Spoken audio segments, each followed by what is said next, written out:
النهارده هتكلم عن حاجه بيقع اغلب الناس ضحايا ليها، اغلب الشباب واغلب الناس اللي عندهم طموح بيقعوا ضحايا للحاجه ديت.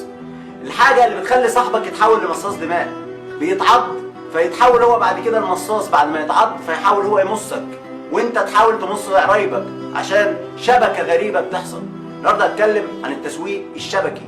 التسويق الشبكي اللي كله بيخاف يتكلم عنه، انا بعتبر ده اصعب فيديو. قبل ما اتكلم عن التسويق الشبكي، كل حد اتضر من التسويق الشبكي اتعرض عليه يقول شهادته، لان انا متوقع ان الدراويش هم اللي هم وقعوا ضحايا او اللي موجودين هيبداوا يهاجموني. فبالتالي انا اتمنى كل حد يتفرج على الفيديو ده هيتابع الفيديو ده، هو طويل شويه بس في كل الرد على موضوع التسويق الشبكي، انك تشير الفيديو، انك تحكي تجربتك هنا في كومنتات عشان في غيرك بيقعوا ضحايا للموضوع ده.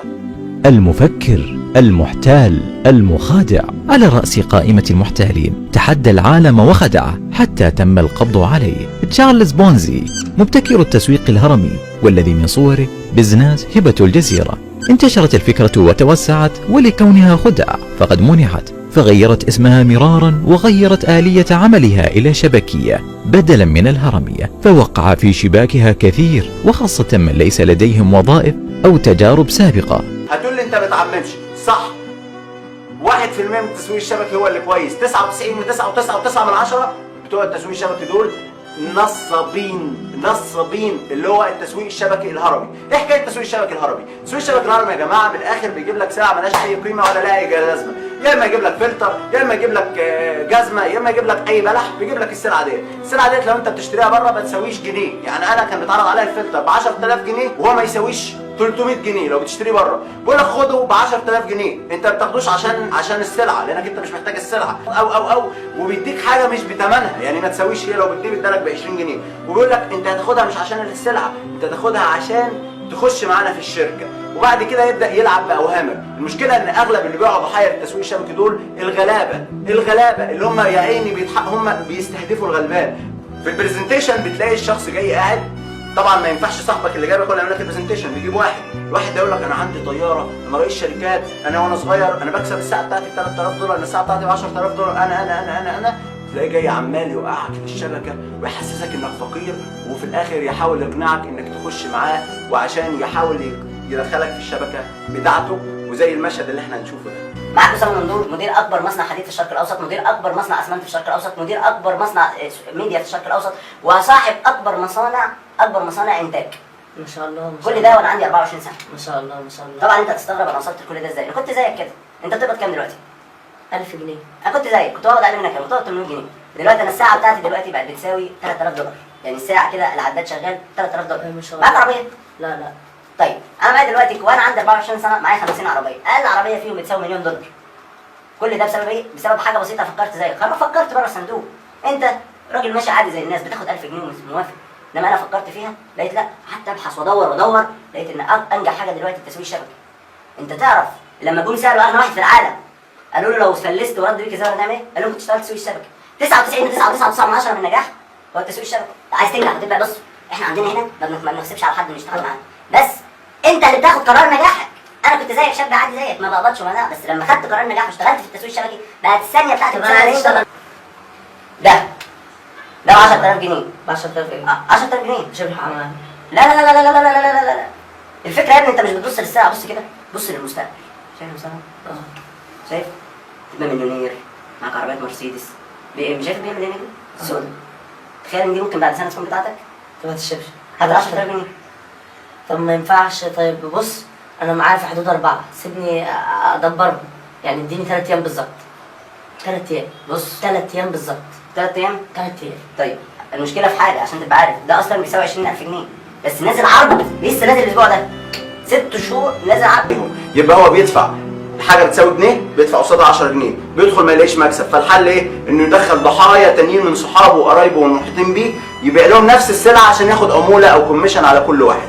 طيب رأي القانون الدولي في ايه؟ بداية من كيونت لغاية اي حاجة تانية بعديها، رأي القانون الدولي الناس دول حرامية، FBI بتدور عليهم. وهسمعكم تقرير من وزارة الخارجية السعودية هي اللي منزلاه باللوجو بتاعها، وادخلوا على موقع وزارة الخارجية السعودية. كيونت.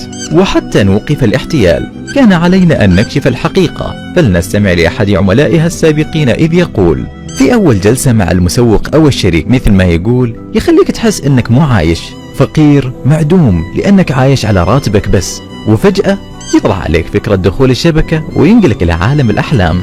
وإذا جاي يشرح لك يبدأ يرسم لك فكرة تجنيد الموزعين تحتك، النصب والاحتيال. ولعلمك هالشركات ممنوعة دوليا وحتى ال FBI حذروا منهم. طيب رأي الدين بتاعنا ايه؟ هسمعكم، اسمعوا رأي الشيخ ده كده. في احدى مواقع النت شركه اسمها كيونت. هذه الشركه بتعرض منتجات، المنتجات دي تعتبر شبه كويسه يعني. عفوا اختصر عليك الامر.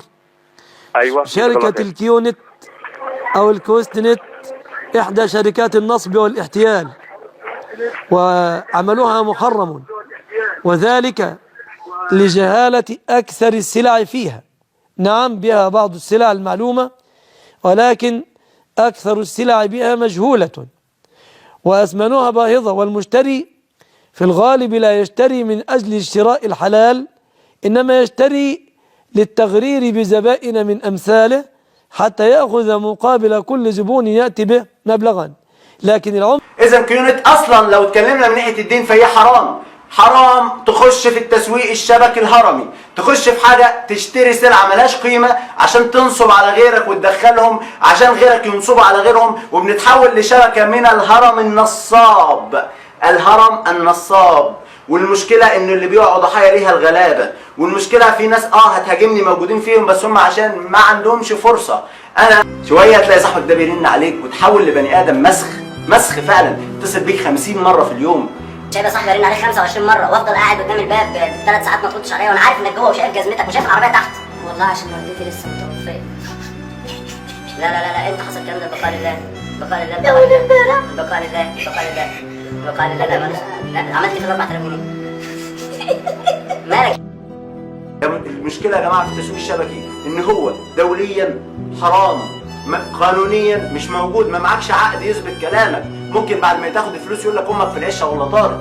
ثالث حاجه انه دينيا اصلا حرام، لانك بتبيع سلعه مش بقيمتها، ولانها قايمه على انك تجيب غيرك وتوقعه للشبكه دي، الضحيه للشبكه دي.